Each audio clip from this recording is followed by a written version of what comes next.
Hello friends.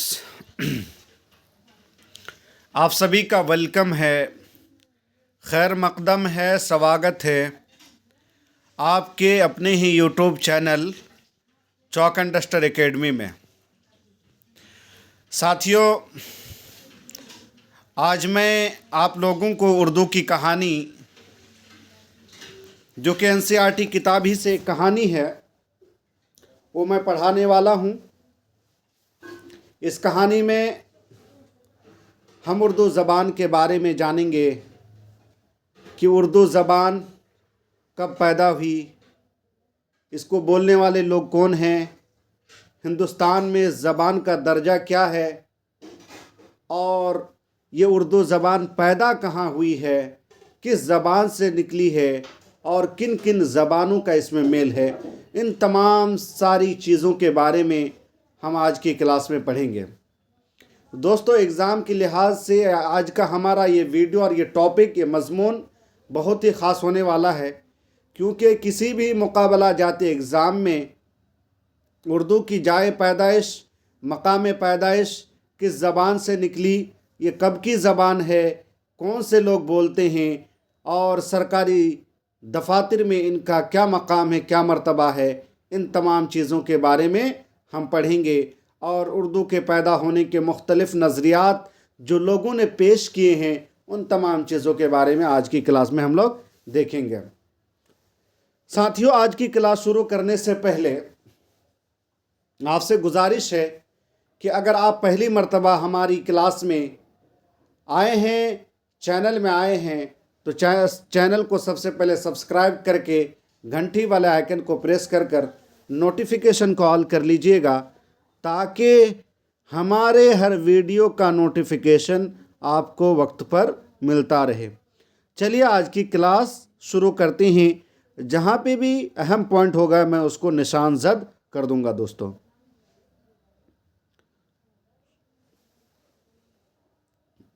Urdu की कहानी। उर्दू एक हिंदुस्तानी ज़बान है। बहुत से लोगों की ये मादरी ज़बान भी है। दोनों पॉइंट अहम हैं। उर्दू क्या है? एक हिंदुस्तानी ज़बान है दोस्तों, और बहुत से लोगों की ये मादरी ज़बान भी है। अब मादरी ज़बान किसे कहते हैं वो भी जान लीजिए। मादरी ज़बान का मतलब है वो ज़बान जिसे हम माँ की गोद में बैठकर पहली बार सुनते हैं और जैसे जैसे बड़े होते हैं उस ज़बान को सीखते चले जाते हैं। तो आपने समझ लिया मादरी ज़बान का क्या मतलब। खुले लफ्ज़ों में यहाँ पे साफ ज़बान में कहा गया है कि माँ की गोद में बैठकर जब हम छोटे होते हैं, बचपन में होते हैं, जब हम 1-2 साल के होते, 2 महीने 3 महीने के होते हैं, और इसी तरह धीरे धीरे जब बड़े होते चले जाते हैं, और उस वक्त जब हम अपनी माँ से, अपनी माँ की ज़बान से जो ज़बान हम बोलते हुए सुनते हैं, या अपने घर वालों से सुनते, अपने भाई बहन से सुनते हैं, और जैसे जैसे हम बड़े होते हैं उस ज़बान को सीखते चले जाते हैं, तो उसी को हम क्या बोलते हैं? मादरी ज़बान। बाद में अपनी ज़रूरत के मुताबिक हम स्कूल और कॉलेज में दूसरी ज़बानें भी सीखते हैं, लेकिन मादरी ज़बान से हमारी मोहब्बत कम नहीं होती। जिन लोगों की मादरी ज़बान उर्दू नहीं है वो भी उर्दू की शीरीनी के कायल हैं। यानी जिनकी मादरी ज़बान उर्दू नहीं है, जो लोग उर्दू नहीं बोलते हैं, उनकी भी ये ख्वाहिश होती है कि उर्दू जो है शीरीनी ज़बान है और उसकी शीरीनी के कायल हैं। उर्दू का शुमार हिंदुस्तान की जदीद आरियाई ज़बानों में होता है। उर्दू का शुमार किस में होता है दोस्तों? हिंदुस्तान की जो जदीद आरियाई ज़बानें हैं उनमें होती हैं। हमारे मुल्क के आइन में जिन ज़बानों का ज़िक्र है उनमें उर्दू भी है। उर्दू ही की तरह हिंदी, बंगला, उड़िया, आसामी वगैरह भी जदीद हिंद आरियाई ज़बानें हैं। तो उर्दू क्या है? शुमाली हिंदुस्तान का इनका भी शुमार जो है उर्दू का जदीद हिंद आरियाई ज़बानों में होता है, जिस तरह की हिंदी जदीद आरियाई ज़बान, बंगला भी है, उड़िया भी है, आसामी भी है। सन 1000 ईस्वी के बाद जदीद हिंद आरियाई ज़बानों का इर्तिक़ा अमल में आया। दोस्तों ये सब पॉइंट आप नोट कर सकते हैं। उर्दू की इब्तदा कब हुई, इस सवाल का जवाब लोगों ने अपनी अपनी तहकीक के मुताबिक दिया है।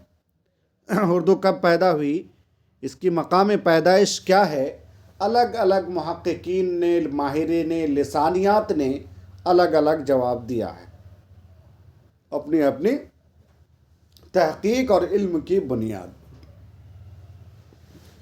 ज़बान पेड़ पौधे जैसी कोई चीज़ है नहीं कि जिसके बारे में कहा जा सके कि फ़लाँ तारीख को उसका अंकुर फूटा था।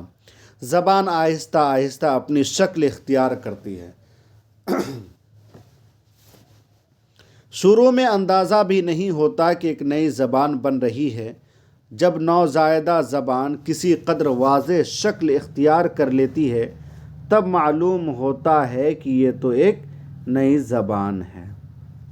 बाज़ लोगों ने क़दीम उर्दू पर बिरज भाषा के असरात को देखकर ये कहा कि उर्दू बिरज भाषा से निकली है। ये पॉइंट आप देख सकते हैं कि बाज़ लोगों ने क़दीम उर्दू पर जो है बिरज भाषा के असरात को देखकर ये कहा है कि उर्दू बिरज भाषा से निकली है, और ये जो है उर्दू बिरज भाषा से निकली है मोहम्मद हुसैन आज़ाद का कौल है, आप नोट कर सकते हैं। किसी ने ये ख़याल ज़ाहिर किया कि उर्दू सिंध में पैदा हुई। किसी ने ख़याल क्या ज़ाहिर किया कि उर्दू सिंध में पैदा हुई। किसी का कौल ये है कि उर्दू दिल्ली और उसके आसपास के इलाक़े में पैदा हुई। ये किसने कहा है? मसूद हुसैन खान ने कहा है। और सिंध में पैदा होने का नज़रिया किसने दिया? सैयद सुलेमान नदवी ने। आप इसको नोट कर सकते हैं। ज़्यादातर लोग ये मानते हैं कि दिल्ली और उसके आसपास का इलाक़ा उर्दू की जाए पैदाइश है, लेकिन अक्सर जो माहिरीन लिसानियात है, जिनको ज़बान की इब्तिदा पर महारत है या जिसका मुताला ज़्यादा है या जिनकी जो है वसी मुताला है, वो लोग कहते हैं और ज़्यादातर लोग ये कहते हैं कि उर्दू जो है दिल्ली के आसपास के इलाके में पैदा हुई है। उर्दू यहीं पली बढ़ी और बाद में पूरे हिंदुस्तान में फैल गई। आज दुनिया की तरक्की याफ्ता ज़बानों में उर्दू का शुमार होता है। इस पॉइंट को आप याद रखिएगा दोस्तों।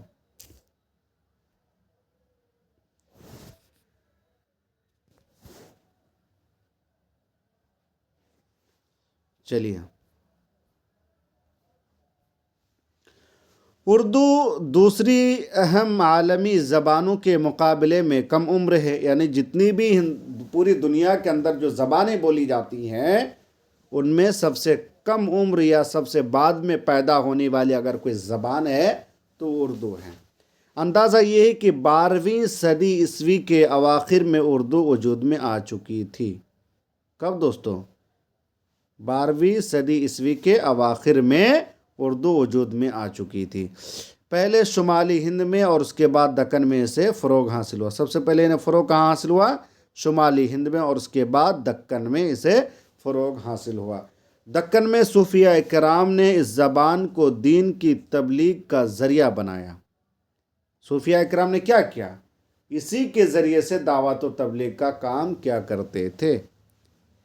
शायरों ने शेर कहे और बादशाहों ने इस ज़बान की सरपरस्ती की। इस तरह जो है बीजापुर और गोलकंडा में उर्दू के कदम मजबूती से जम गए। शुमाली हिंद में फ़ारसी के चलन की वजह से शुरू में उर्दू आहिस्ता आहिस्ता आगे बढ़ी, लेकिन आखिरकार उसने फ़ारसी की जगह ले ली। इसकी मिठास ने सभी को अपना गिरविदा बना लिया। मीर गालिब, सर सैयद शिबली नोमानी, मौलवी नज़ीर अहमद, नज़ीर अकबर आबादी, अनीस, इकबाल, दिया शंकर नसीम, रतननाथ शरसार, प्रेमचंद, राजेंद्र सिंह बेदी, चकबस्त, हजरत मोहानी, फैज़ अहमद फैज़, फ़राग गोरखपुरी, कुर्रतुल ऐन हैदर वगैरह ने उर्दू को अपने इजहार का ज़रिया बनाया है। दोस्तों ये इतने बड़े बड़े शायर हैं जिन्होंने उर्दू को अपनी जो है इजहार का ज़रिया बनाया, अपनी ज़बान को अपनी माफ़ी ज़मीर के इजहार का ज़रिया उर्दू ज़बान ही को बनाया है। दोस्तों शुरू ही से उर्दू अपने इर्द गिर्द की बोलियों और ज़बानों से फैज़याब होती रही है। जो اردو زبان کے آزو بازو میں یا آس پاس میں ارد گرد میں جو بولیاں بولی جاتی تھی یا زبانیں، ان سے یہ فیض یعنی یہ فائدہ اٹھاتی رہی۔ یہی وجہ ہے کہ اس میں ترکی، آگے والا پوائنٹ اہم ہے، اس میں جو ہے ترکی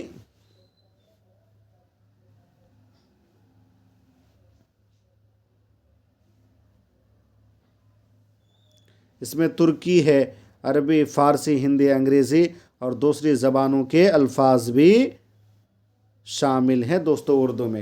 اردو میں کن کن زبانوں کے الفاظ پائے جاتے ہیں؟ ترکی کا بھی اثر ہے، عربی، فارسی، ہندی، انگریزی اور دوسری زبانوں کے الفاظ شامل ہیں۔ بہت سے الفاظ اردو نے دوسری زبانوں سے اسی شکل میں لے لیا اور بعض لفظوں کو اپنے مزاج میں ڈھال لیا۔ ایسا ہر زبان کے ساتھ ہوتا ہے۔ انگریزی کے بارے میں ہم جانتے ہیں کہ اس نے بے شمار الفاظ دوسری زبانوں کے اختیار کیے ہیں۔ اردو نے بھی اپنے دروازے کھولے رکھے ہیں۔ زندہ زبانیں اسی طرح اپنے ذخیرہ الفاظ کو بڑھاتی ہیں، وقت کے ساتھ ان میں تبدیلیاں بھی آتی ہیں۔ اردو نے بھی بہت سی تبدیلیاں قبول کی ہیں۔ وقت کے ساتھ ساتھ اردو کے نام بھی بدلتے رہے۔ اس کا نام کبھی زبان ہندوستان، اردو کا کیا نام ہے دوستو؟ یہ ایگزام میں پوچھا جاتا ہے، اردو کو اور کس نام سے جانا جاتا ہے تو آپ دیکھ لیجئے۔ زبان ہندوستان، کبھی ہندوی، کبھی زبان ہندوستان کہا گیا تو کبھی ہندوی، کبھی ہندی، کبھی دہلی، کبھی گجری اور کبھی دکنی رہا ہے۔ اور سب سے جو اہم نام ہے جو ایگزام میں پوچھا جا سکتا ہے، ریختہ اور اردو معلیٰ بھی اردو کے پرانے نام ہیں، اب اس کا نام اردو ہے۔ تو یہ تمام باتیں جو ہے دوستو آپ کو پتہ ہونا چاہیے۔ تو چلیے آج کے لیے اتنا ہی رہنے دیتے ہیں۔ آج کی کلاس میں ہم نے اردو زبان کی جو ہے آغاز و ارتقاء، ان کی پیدائش کب ہوئی، کہاں ہوئی، اور مختلف لوگوں کے نظریات کے بارے میں پڑھا دوستو۔ اور یہ وہ زبان ہے جس نے جو ہے اپنے ارد گرد بولی جانے والی بولیوں اور زبانوں سے انہوں نے جو فائدہ اٹھایا ہے۔ اور اردو زبان جو ہے ایک ملی جلی زبان ہے، جس میں جو ہے ترکی، عربی، فارسی، ہندی، انگریزی کے الفاظ بھی شامل ہیں، اور اسی وجہ سے ایک ترقی یافتہ زبان ہے، اور عالمی زبانوں میں بھی ان کا ایک جو ہے ایک درجہ ہے، مقام ہے، شمار ہوتا ہے دوستو۔ اردو جو ہے جدید ہند آریائی زبان ہے، اور اس کے علاوہ بہت ساری جدید ہند آریائی زبانیں جیسے آسامی ہے، بنگالی ہے، اور اسی طرح ہندی اور اڑیا وغیرہ آسامی، یہ سب کیا ہے، جدید ہند آریائی زبانیں ہیں۔ اردو ایک شیریں زبان ہے دوستو۔ اگر یہ کسی کی مادری زبان بھی ہے اور جس کی مادری زبان نہیں ہے، وہ لوگ بھی اسے شیریں زبان کے نام سے جانتے ہیں، اس کے قائل ہیں۔ دھیرے دھیرے جو ہے اردو کا جو ارتقاء ہوا، اور شمالی ہند میں جو فارسی بولی جاتی تھی، اب فارسی کی جگہ اردو ہی نے لے لی، اور اردو جو ہے پورے ہندوستان کی سمجھ لیجئے زندہ زبان کہلائی۔ اردو جو ہے دوستو دوسرے الفاظ کو بھی، دوسری زبانوں کے الفاظ کو بھی استعمال کیا ہے، اپنے اندر جگہ دی ہے، اور ترقی یافتہ زبان کی جو پہچان ہی اسی وجہ سے ہے کہ وہ دوسری زبانوں کو بھی اپنے اندر شامل کرتی ہے۔ اردو کو جو ہے دیگر ناموں سے بھی جانا جاتا ہے دوستو، جیسے ہم اس کو اردو کو زبان ہندوستان، یا کبھی ہندوی، یا کبھی ہندی، گجری، دکنی اور ریختہ اور اردو معلیٰ کے نام سے بھی اردو کو ہم جانتے ہیں، اردو کے قدیم نام ہیں یا دوسرے۔ اردو جو ہے برج بھاشا کے اثرات بھی قبول کیے دوستو۔ کسی نے تو یہ کہا کہ اردو جو ہے دکن میں پیدا ہوئی، کسی نے کہا کہ سندھ میں پیدا ہوئی، کسی نے کہا کہ اردو جو ہے دہلی کے ارد گرد میں پیدا ہوئی۔ لوگوں نے مختلف نظریات پیش کیے ہیں۔ تو آج کی کلاس میں آپ نے دیکھا کہ اردو جو ہے کب پیدا ہوئی، کہاں پیدا ہوئی، اور کس کس زبانوں کے انہوں نے اثرات قبول کیے، ان تمام باتوں کو آپ یاد رکھیے گا۔ چلیے آج کے لیے اتنا ہی رکھتے ہیں، پھر ملتے ہیں ایک نئے ٹاپک کے ساتھ نئے ویڈیو میں۔ بہت بہت شکریہ۔